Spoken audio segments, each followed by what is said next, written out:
Y entonces, buenas tardes, estimados estudiantes, ¿cómo están ustedes? Espero que no haya sido muy difícil la clase anterior.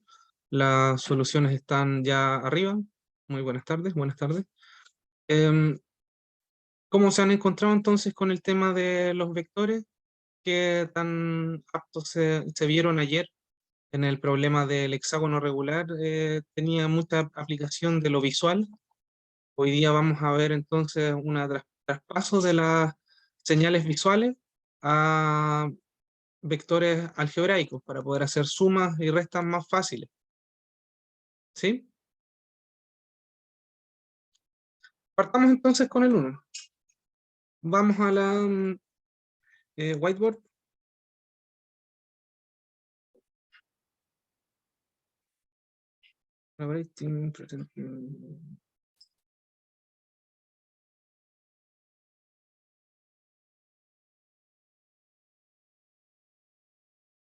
Tenemos entonces, lo vamos a escribir.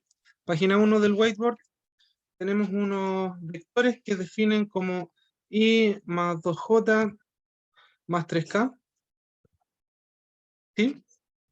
Y otro que es el vector q, que lo definen como menos i más j menos k, ¿cierto?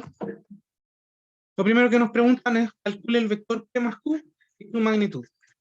Y nosotros podemos escribir directamente como ecuación entonces, P más Q va a ser igual a lo que sustituyamos ahí por ello. P va a ser entonces I más 2J más 3K.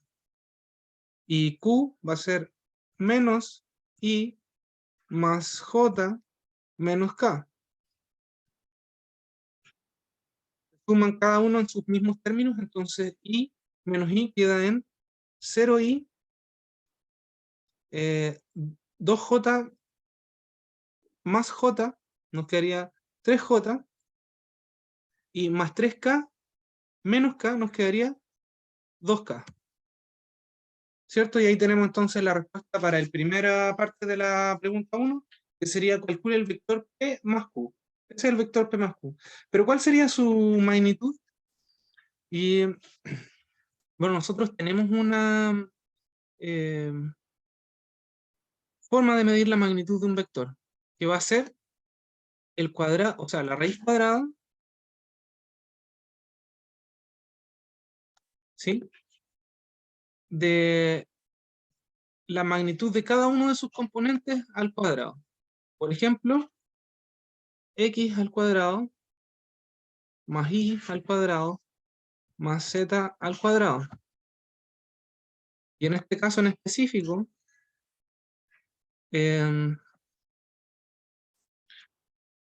¿cuánto vale x? Sería 0. ¿Cuánto vale y? Sería 3. Y por lo tanto y al cuadrado sería 9. ¿Y cuánto vale z? 2. Y z al cuadrado sería 4. ¿Cierto? 9 menos, o sea, 9 más 4, 13. Por lo tanto, magnitud de P más Q va a ser igual a raíz de 13.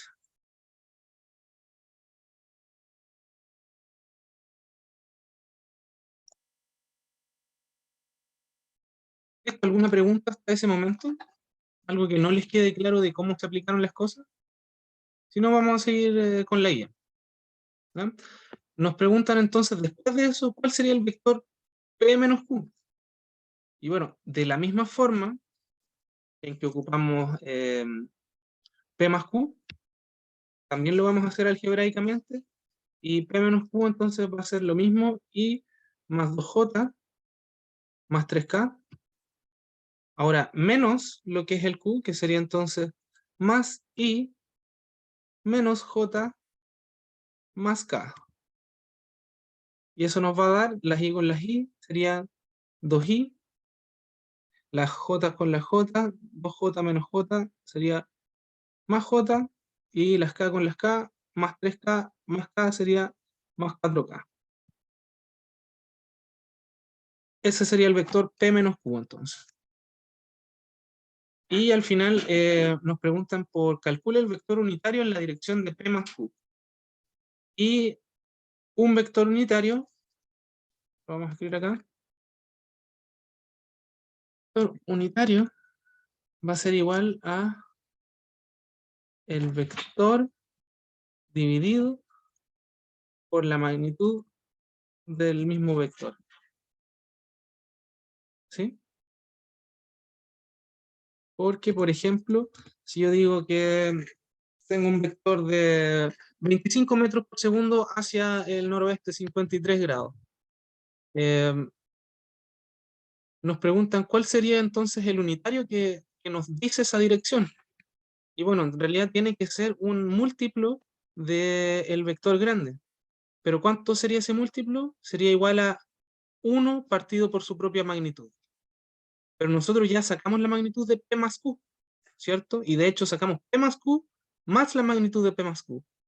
Entonces, si yo tuviera que escribir el vector unitario, y unitario se realiza con el tongo que se le pone encima del vector, en vez de la flecha, vamos entonces a tener eh, P más Q, y eso, tongo, el unitario, va a ser igual a P más Q dividido por la magnitud de P más Q. Estos son datos que tengo, entonces eso nos va a dar 0 y más 3 dividido por raíz cuadrada de 13 j más 2 partido por raíz de 13k. ¿Cierto? Las raíces las voy a dibujar acá a mano porque no tengo cómo ponerlas directas. Raíz de 13 ahí y raíz de 13 ahí. ¿Se entiende entonces por qué llegamos a esas múltiplos? Es porque vamos a multiplicar el vector entero por su magnitud y la magnitud es una constante. Si es una constante, entonces podemos ocuparlo para manipular las cosas multiplicándolos por escalar. ¿Todo bien hasta ahí entonces? Si es así, tenemos la pregunta 1 lista. Y podemos seguir con la 2. Y voy a seguir un poco hacia la izquierda de la pizarra con la 2. En la figura nos muestran tres vectores. A, B, C con sus magnitudes y el ángulo que forman con alguno de los ejes. Escriba cada vector en función de los vectores unitarios I y J.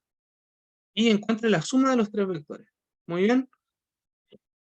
Entonces voy a hacer la misma gráfico para que lo tengamos todo en pantalla. Espero que igual todos estén viendo la guía. Nos dicen para tres vectores. Hay uno que está 30 grados por sobre X, pero que además su magnitud es de 200 newton.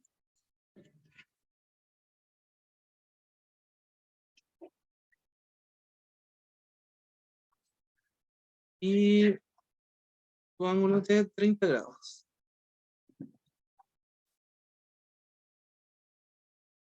Tenemos otro entonces que con un ángulo de 45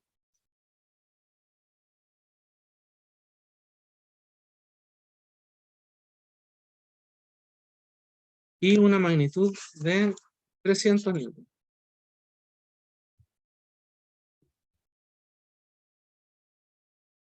Y finalmente uno que tiene 55 desde el eje X hacia el negativo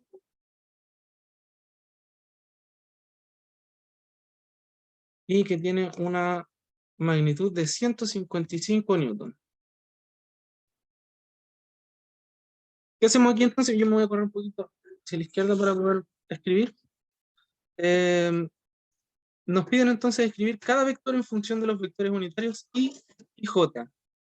Vamos entonces por el A, después el B y después el C. A entonces va a ser igual a, ¿cuánto es su componente en X? Y gracias a nuestros juegos trigonométricos que ocupamos en la guía anterior y en la anterior a esa, y que me piden comunicarles que las unidades de trigonometría salen como opcionales para ustedes en el curso y no van a estar directamente preguntadas en el control. ¿Ya? Si sale opcional como materia, es realmente opcional. Lo que sí claramente nos va a ayudar a saber más trigonometría que no, pero no nos van a preguntar nada directo de eso. Es un mensaje que nos mandaron a comunicar. Sigamos entonces. El A, tenemos entonces que el componente en X va a ser 200 por el coseno de 30 grados. Y eso va a estar multiplicando al I, más la componente en I, que va a ser el seno, o sea, 200 por el seno de 30 grados por J. Y ahí ya lo tenemos diferenciado, lo tenemos definido a través de sus dos componentes. Algunos no entiende por qué va metida la magnitud ahí, o por qué está el coseno o el seno de 30 grados. Si hay algo de confusión, dígalo ahora, no hay problema. La cosa es que después cuando traduzcamos a otros ángulos, por ejemplo el vector B, está a 45 desde el X, en realidad, según nuestra definición, va a estar a 90 más 45, a 135 grados, ¿cierto? La cosa es que nuestras operaciones de seno y coseno van a estar todas válidas, pero vamos a tener que aprendernos varios valores de senos y cosenos. Pero si siempre tenemos un triángulo menor a 90 grados, que va a ser el que nosotros ocupemos como referencia al ángulo más chico o al ángulo más conveniente, siempre vamos a poder referirnos a las componentes de X como cosenos de ese ángulo por la magnitud y a las componentes de Y como senos de ese ángulo por la magnitud.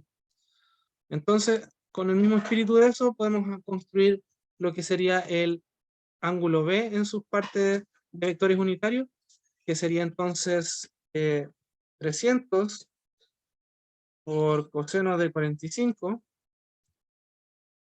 y más 300 por el seno de 45. ¿Cierto? Pero vemos que la parte que acompaña a los i o los itongo x es negativa, así que le ponemos el negativo al principio. Al símbolo de grados.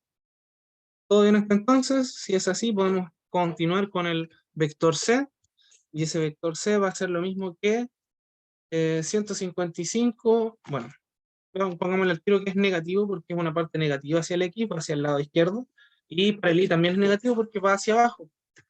Así que va a ser su magnitud por coseno de 55 grados y más, o bueno, menos 155 por seno de 55 grados. Y así, estimados estudiantes, llegamos a la respuesta de tener los tres vectores escritos como vectores unitarios, pero ahora nos piden encontremos la suma de esos vectores. ¿Ya? Y si tenemos la suma algebraica, tenemos que sumar todos los i con todos los j, por lo que nuestro vector a más b más c va a ser igual entonces a, paréntesis,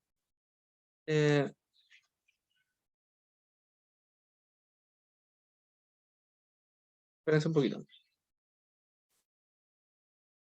paréntesis, 200, ¿cuánto es el coseno de 30 grados?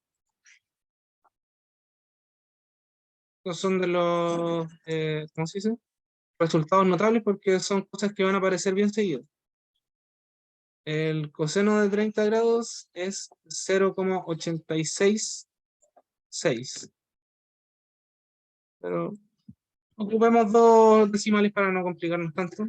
Todo va a depender de lo que nos pregunten, pero para estar ubicados, esto va a ser solamente la suma directa de los números que tenemos. Sucede que coseno de 30 es 0,86. ¿Ya? Vamos a restarle después entonces 300 por el coseno de 45, y el coseno de 45 es 0,7. 0,7. Más 0,7. ¿Ya? Y por último le restamos el de C, porque es negativo. Tenemos 155 por coseno de 55. Coseno de 55 es un poco menos común, pero es 0,57. Eso entonces recién cubrimos la componente de I. Pero esto tiene más componentes, porque tiene la componente de J. Y la componente de J entonces le ponemos acá, partimos también un nuevo paréntesis.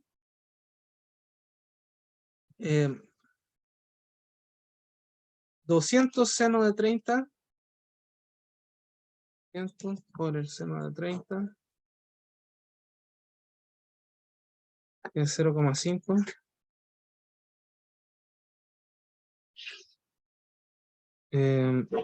Más 300 por el seno de 45, que es 0,7.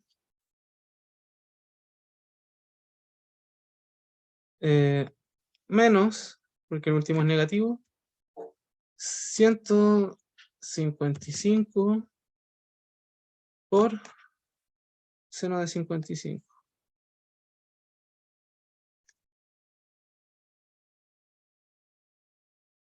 0,81. Y así entonces, estimados estudiantes, llegamos a un vector que está hecho de la suma de estos tres vectores y que vamos a tenerlos divididos entonces en dos componentes, los componentes en X y las componentes en Y. Las componentes en X van a estar para Y tongo y las componentes en Y para J tongo. Tenemos lista entonces la pregunta 2. ¿Alguna pregunta hasta ese entonces? ¿Voy muy rápido? ¿Voy muy lento? ¿Algo en lo que pueda ayudar? ¿No? Seguimos. Vamos de nuevo un poco más a la izquierda. Los vectores fuerza 1 y fuerza 2 representados en la figura tienen magnitudes de F1 10 newtons y F2 16 newtons respectivamente.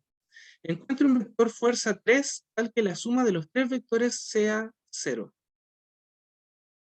¿Ya?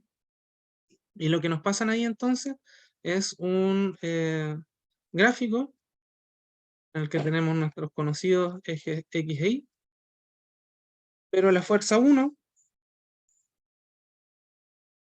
está con una elevación de 37 grados y con una magnitud, fuerza 1, de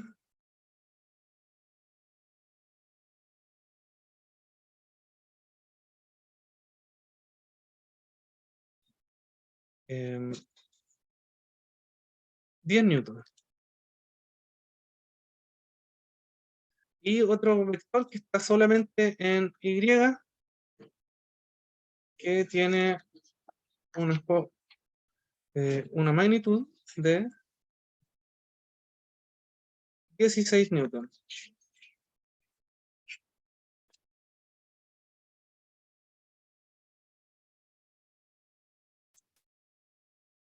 ¿Ok? Entonces, ¿cómo hacemos para encontrar un vector, una fuerza que haga que la suma de estos tres nos dé 0? Bueno, primero que nada, definamos cuáles son estos vectores. Por ejemplo, yo tengo que la fuerza 1 va a ser igual a coseno de 37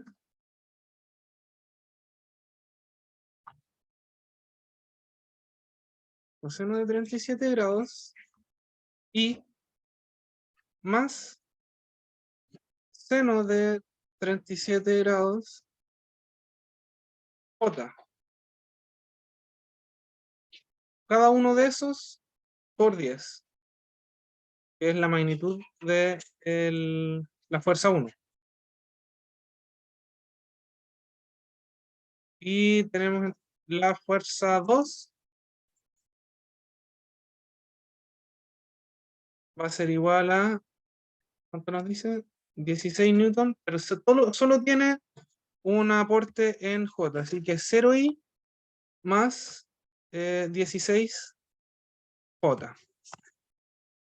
Y si tenemos estos dos, también tenemos F1 más F2, ¿cierto? Que sería entonces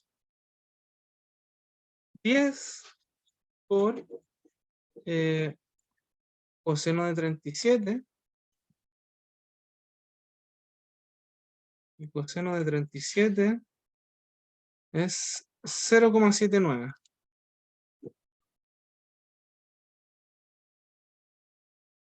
Ya, coseno de 37, y lo voy a cambiar al tiro arriba.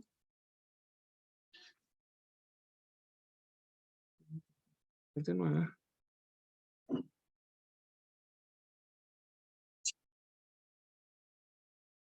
Más 0, en el fondo, que es el aporte del segundo, para ahí, más, abre paréntesis de nuevo, 10 por seno de 37, y seno de 37 es 0,6.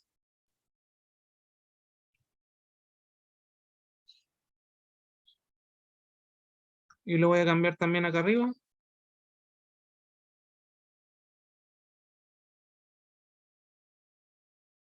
Más el aporte del segundo en J, que sería 16. Entonces, si tenemos el vector, que es la suma de estos dos, que es el que acabamos de escribir, ¿qué podríamos sumarle a una, o cuál sería la fuerza 3 que nos haría que todo lo anterior se fuera a 0, se convirtiera en nulo?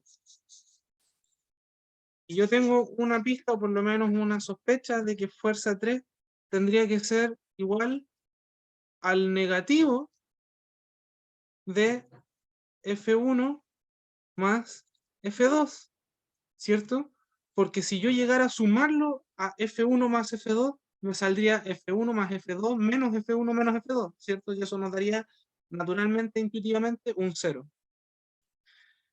¿Y cuál es el negativo del F1 más F2? Si ya obtuvimos lo que era F1 más F2, bueno, me tinca, sospecho que debería ser menos y de hecho le voy a poder poner copiar, pegar,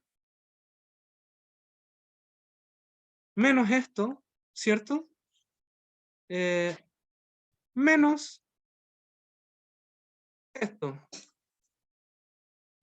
Y aquí tenemos nuestra respuesta a la pregunta. Tenemos la fuerza 1 descrita algebraicamente, la fuerza 2 descrita algebraicamente, la suma de las dos descrita algebraicamente, y obtuvimos la fuerza 3 como el negativo de la suma de esos dos, que para nosotros es natural porque vamos a tener 0 en I y 0 en J. Esa es entonces la respuesta a la pregunta 3.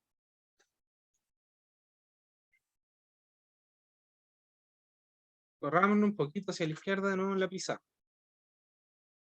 Y tenemos el problema para nuestro conocido gráfico de aquí. Tenemos un vector con 45 grados desde X, que tiene una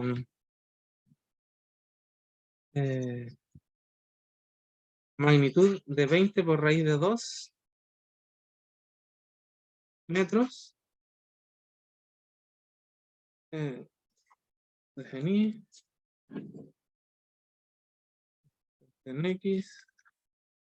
Hay otro vector que sale de 37 grados con una magnitud de 50.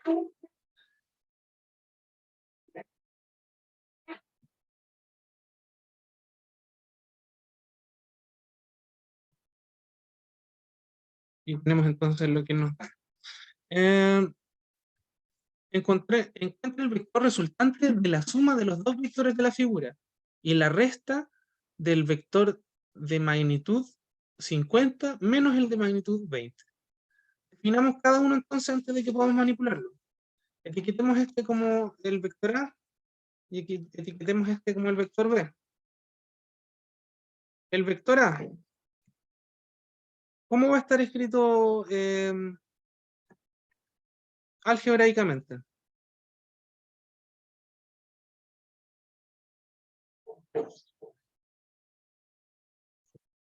Esperen un poquito.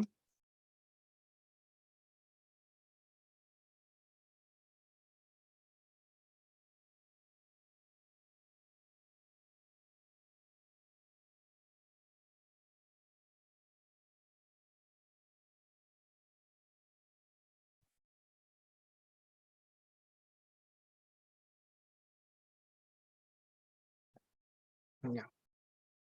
Tenemos entonces un seno de 45. El seno de 45 es el mismo que el coseno de 45, que es raíz de 2 partido por 2. Entonces, para A, nuestro componente en X va a ser menos coseno de 45, que es raíz de 2 partido en 2, por 20 raíz de 2. ¿Cierto? Esto va a ser en Y. Y en X, o sea, en Y tongo, y en J tongo va a ser seno de 45 por 20 raíz de 2.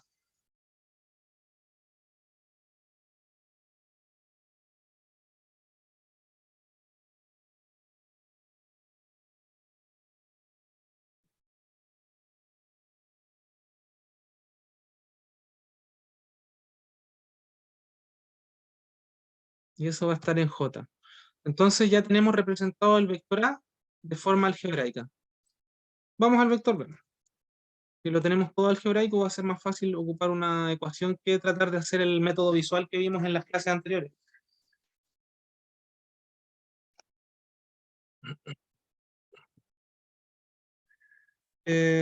Cambiemos entonces coseno de 45 a raíz de 2 partido en 2. Entonces tenemos 2. Lo voy a dibujar.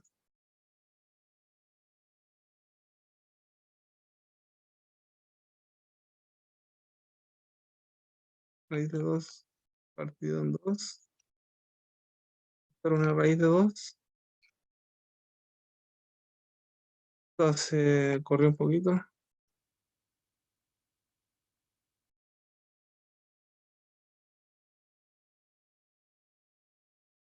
No es lo que quiero borrar.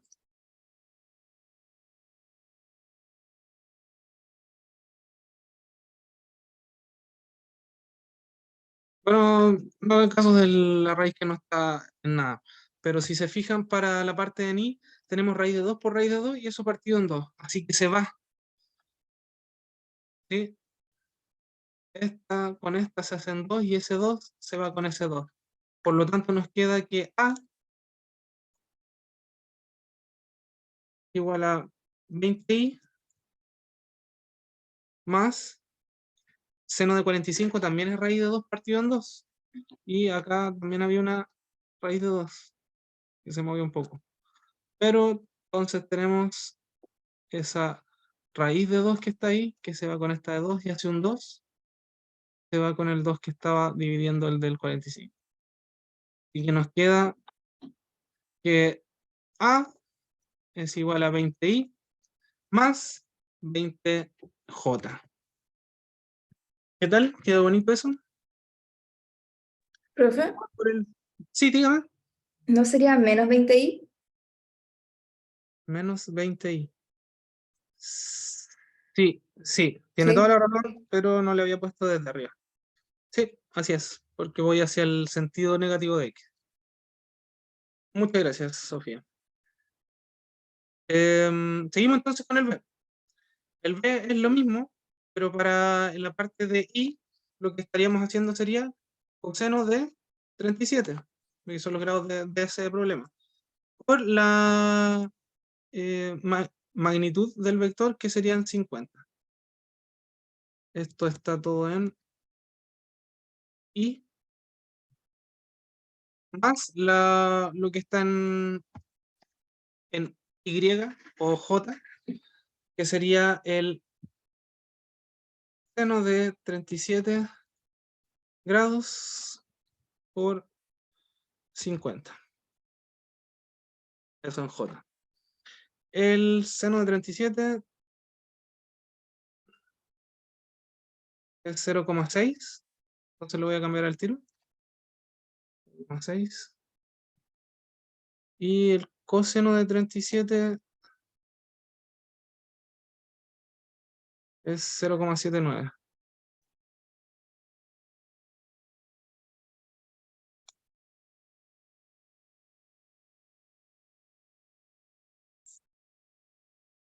¿Ya? Muchas gracias. Y entonces, ¿qué es lo que nos sigue para la pregunta? Lo que nos dan directamente es cuál es la suma. Y nosotros, ya teniendo definido de forma algebraica, podemos escribir la misma como forma algebraica. Y no, espero que no sea un gran esfuerzo para todos darnos cuenta de que la suma entonces de estos dos sería, entre paréntesis, menos 20 más el 0,79 por 50, que sería 39,5,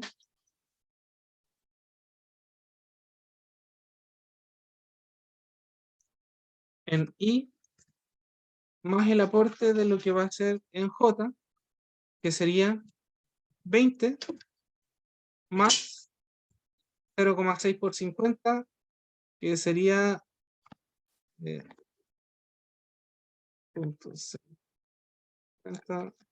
30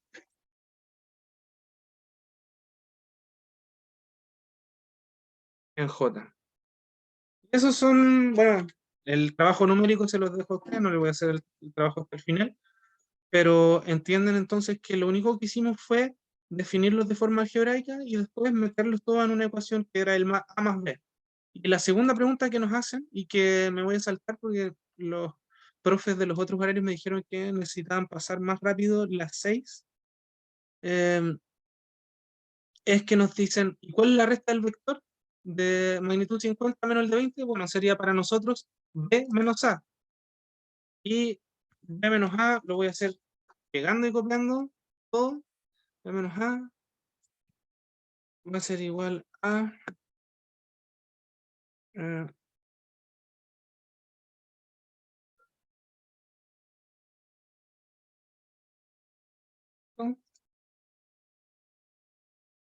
pero con la parte de la en negativo.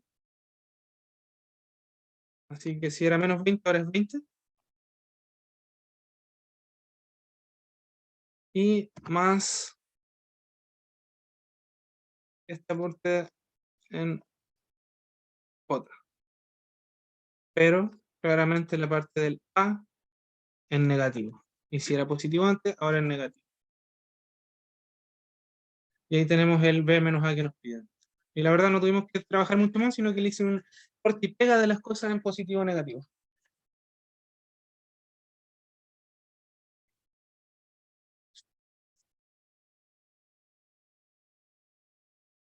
¿Todo bien entonces? tenemos lista la 4. Vamos a pegarnos un salto entonces a la 6, que me dijeron que era un poco más importante, y de ahí vemos si calza bien la 5, pero al parecer estamos más o menos bien de tiempo. Nos dice, y empecemos creo que acá no tengo mucho que dibujar. Una persona camina 40 metros hacia el este. A continuación se mueve sobre un cuarto de circunferencia de 20 metros de radio hasta quedar mirando hacia el sur. En esa dirección camina 60 metros y se detiene. ¿Cuál es la distancia recorrida? Bueno, ya sí, la verdad es que hay algo que podría dibujar. Vamos ubicándonos entonces. Corrámonos un poquito de nuevo hacia la izquierda en la pizarra.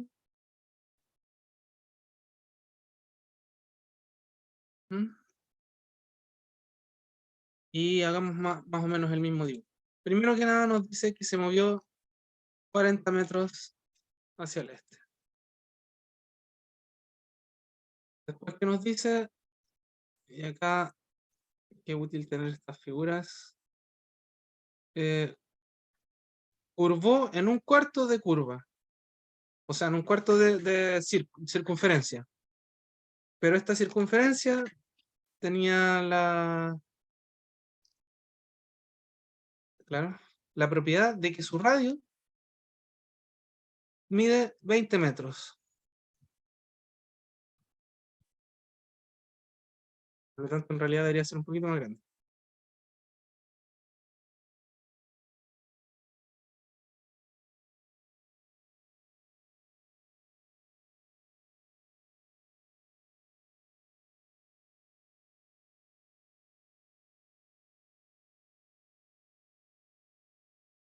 Ujú.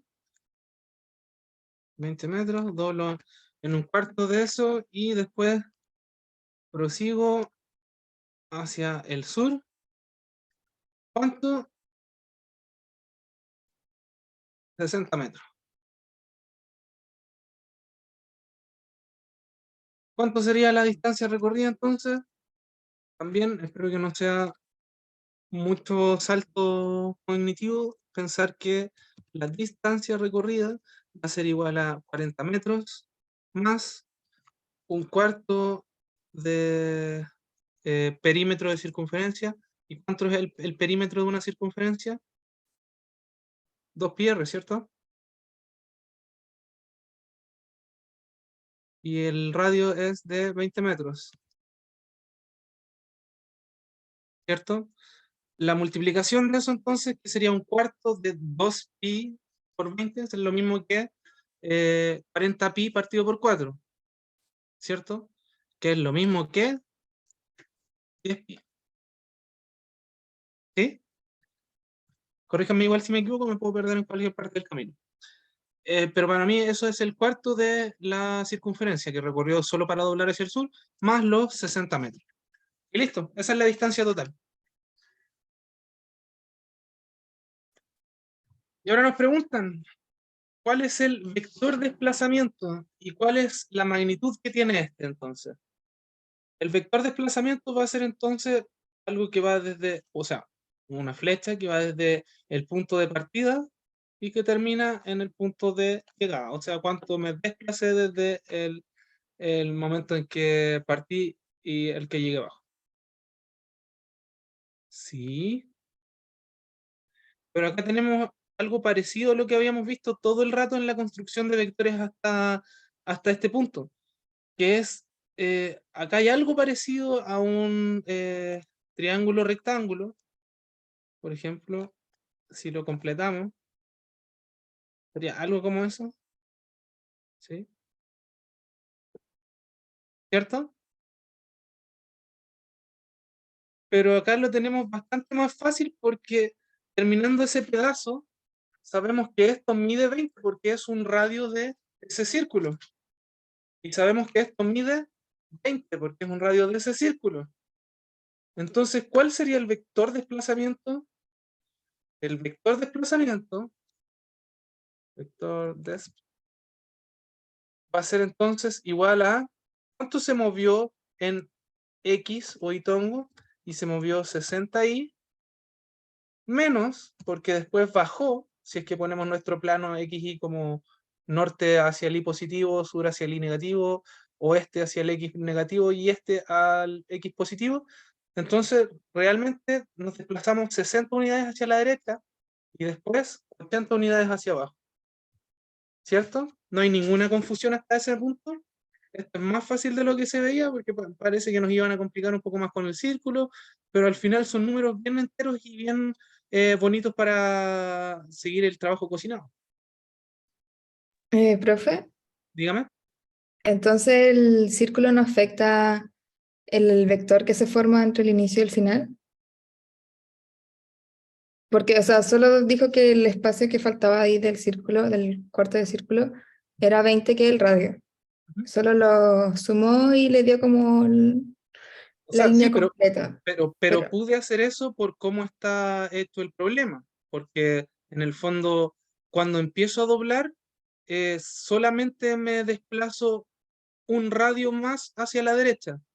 Lo que quiero decir, o en realidad, lo que necesito que entiendan que es equivalente decir, es que si yo me hubiera movido desde este mismo camino que tomó, que en el fondo fue primero ir hacia el este y después doblar como círculo y después ir al sur, el vector de desplazamiento sería el mismo que si alguien se movió 60 metros hacia el este y después 80 hacia el sur. ¿Por qué? Porque para el vector de desplazamiento lo único que nos interesa es el punto inicial y el punto final. Y para esos dos caminos que yo dije, coinciden. Entonces, en realidad podríamos haber hecho el trabajo de ir punto por punto en ese círculo, pero lo que vimos nosotros es que hay un trabajo equivalente a estas proyecciones de flecha. Es un poco un distractor el hecho de que haya un círculo ahí, pero no es independiente del problema. En este problema coincide que podemos ocupar eso, pero no siempre va a ser el caso. Este problema es importante porque ocupamos una forma en el que, en el fondo, eh, plantamos en el problema esta plantilla en el que vemos que cualquier vector podemos tirarle en el eje X su base y su altura, ¿ya? Porque así podemos verle cuánto vale cada uno de esos componentes. Y acá, muy por coincidencia y muy porque el trabajo está cocinado, nos hacen calzar nuestros X positivo negativo e Y positivo negativo con norte, sur, este y oeste. Pero lo único que es importante saber es que hubiese dado lo mismo el camino, porque el vector de desplazamiento solo le importa dónde parto y dónde termino. Y para resolver esto, yo me fijé un camino mucho más fácil para mí, que son dos líneas rectas en vez de dos rectas y una curva. Eso es todo. Espero que haya ayudado esa explicación. muchas gracias. De nada. Eh, bueno, y nos dicen qué magnitud tiene, y esa magnitud ya sabemos ocuparla para cualquier vector. La magnitud del vector va a ser igual a raíz cuadrada de lo que tenga en x al cuadrado más lo que tenga en y al cuadrado. En este caso, entonces, la magnitud de ese sería raíz cuadrada de 60 al cuadrado más 80 al cuadrado. Y listo, eso es una aplicación directa, que es la definición de magnitud para cada vector. ¿Bien? Y C, si supones el este como la dirección positiva de x y el norte como la dirección positiva de y, escribe los vectores desplazamientos asociados a cada uno de los tres movimientos descritos. Y bueno, esta es una resolución visual, pero en el fondo nos dicen hay tres tiempos en los que quiero medir, que en el fondo el tiempo 1 es cuando me muevo solamente hacia el este, tiempo 2 cuando estoy curvando, y tiempo 3 cuando estoy yendo hacia el sur. Y no sé si puedo poner con colores diferentes yo. Pero un poquito.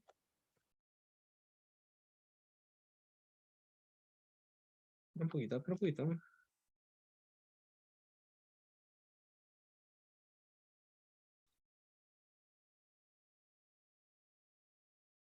Efectivamente, no puedo ponerlo en colores, pero puedo hacerlo a mano, ¿ya? Para el primer tiempo, el punto de inicio es este, y el punto final es este, porque ahí es donde empieza a curvar. Por lo tanto, yo puedo decir que el vector de desplazamiento va a ir entonces desde el punto inicial al punto final. Y va a ser lo mismo que un vector igual a 40i, ¿cierto? Porque solamente me desplacé en S. Para el círculo o la curva que estoy tomando, el vector, ¿cuál es el punto inicial? En la parte de más arriba del círculo, de la circunferencia, y cuál es el punto final, un cuarto de circunferencia después, y es el que acabo de dibujar, ¿sí? ¿Y cuál es ¿cómo se llama? ¿Cuál es la forma algebraica de ese vector? Y yo les puedo responder entonces que ese vector, ¿cuánto me moví hacia la derecha? O en X positivo, me moví 20, claro, un radio, 20. ¿Y cuánto me moví en Y? Me moví en negativo, 20, así que 20J. Ahí tenemos el vector 2. Vector 1 entonces, acá, me voy hacia la derecha, vector 2 acá, y vector 3 va a ser entonces desde la circunferencia a la derecha hasta el sur, o sea, va a ser un vector que solo tiene valor en J tongo, vector 3 va a ser igual a menos 60J. ¿Qué tal, chiquillos? ¿Cómo la ven con esa respuesta? Ahí está cubierto entonces cada uno de los pasos, está hecho visualmente en el círculo y pueden ver que caminos equivalentes da lo mismo mientras el punto inicial y el punto final sean lo que nos importa. ¿Todo bien? Ya estamos entonces al final más o menos de la clase. Es el momento de tirar dudas específicas o problemas que no hayan podido hacer. Si no, voy a ocupar los últimos, ¿sí? 10 minutos en ver el problema 5 que fue el que nos salta. Y para eso nos movemos de nuevo un poco hacia la izquierda y vamos a hacer el mismo dibujo que representan bolas de billar chocando con la banda del borde de la mesa. Para eso tenemos entonces el borde de la mesa, tenemos una pelota, una bola de billar, está llegando con 37 grados,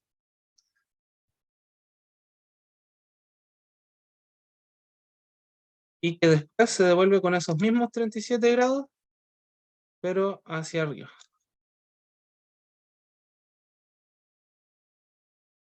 ¿Sí? Y nos preguntan, ¿cuál es la dirección del vector delta V? Y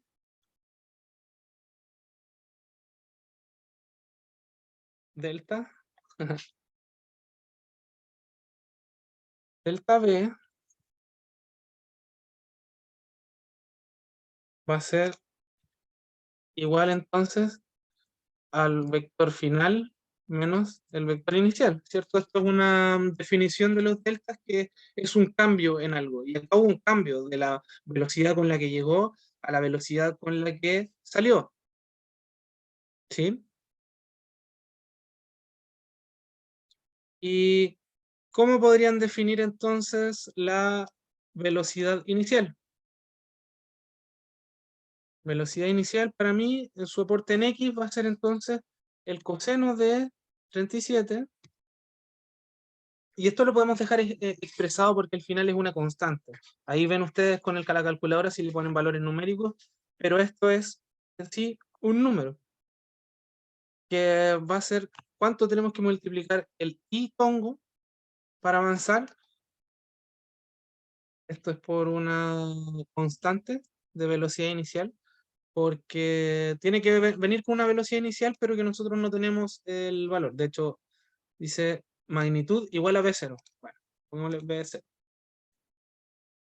B0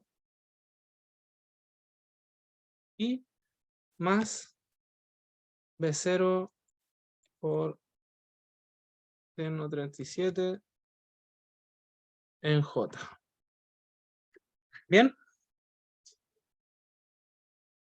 Y de la misma forma, entonces, velocidad final va a también salir con velocidad 0, pero en su aporte de coseno de 37.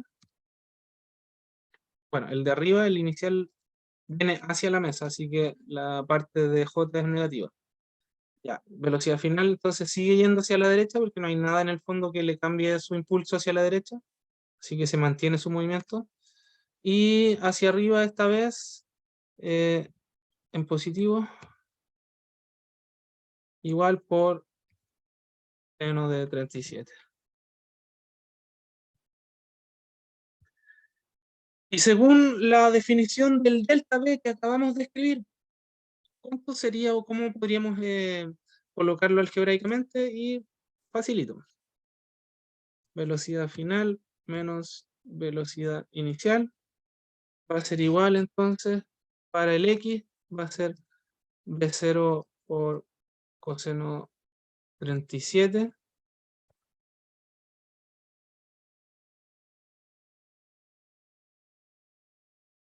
y más, o bueno, por 2, porque los dos tienen eso.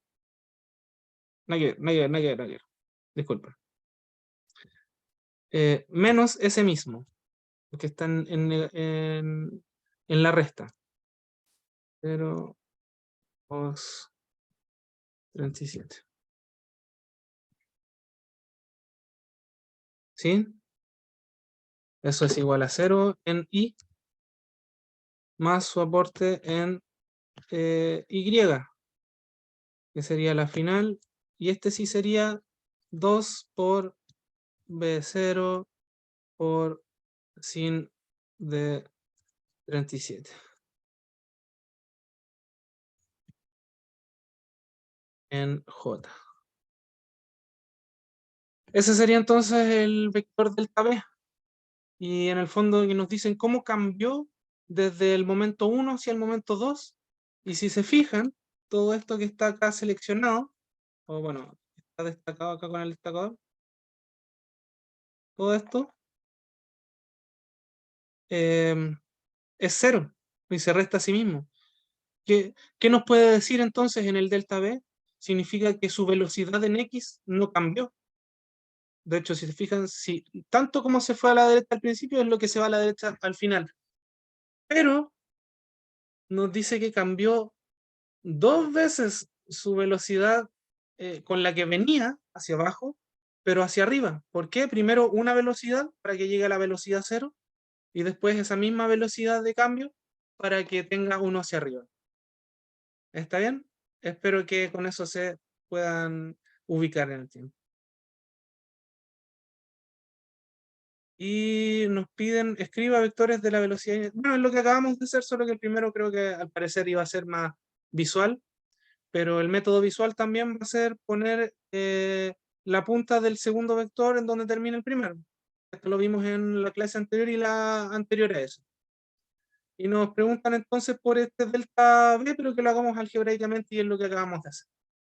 Así que si no hay más preguntas, la clase se ha acabado, la guía está entera y... Ay, no. Ah, sí. ¿Verdad que nos saltamos una pregunta? Ya vimos todo entonces. Si tienen alguna duda en la que puedo ayudarles, soy todo oídos. Si no, estamos listos hasta ahora. Profe, yo tengo una duda. Dígame. En los signos del vector inicial, Ujú. puso solo J tongo negativo, ¿cierto? Eh, ¿Por qué? O sea, es que si apunta hacia abajo, o sea, yo lo veo como en el sentido del plano cartesiano, y si apunta hacia abajo, estaría en el cuarto cuadrante. Ah, sí, pues Mira, estaría solo tongo negativo, ¿verdad? Sorry. No, pero es eso. Si ponemos ahí mismo el gráfico, vemos que el tongo X es hacia la derecha y el tongo Y hacia abajo. El X derecha es positivo y el Y hacia abajo es negativo. Sí, lo siento, me confundí. No se preocupe, todo muy bien. ¿Todo entonces bien hasta entonces?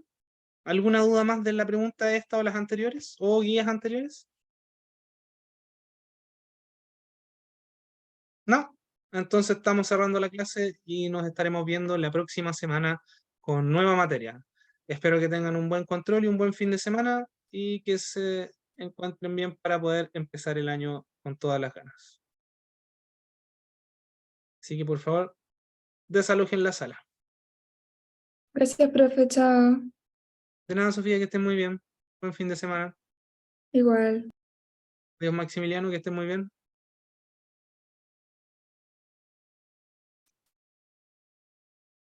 Chao, chao.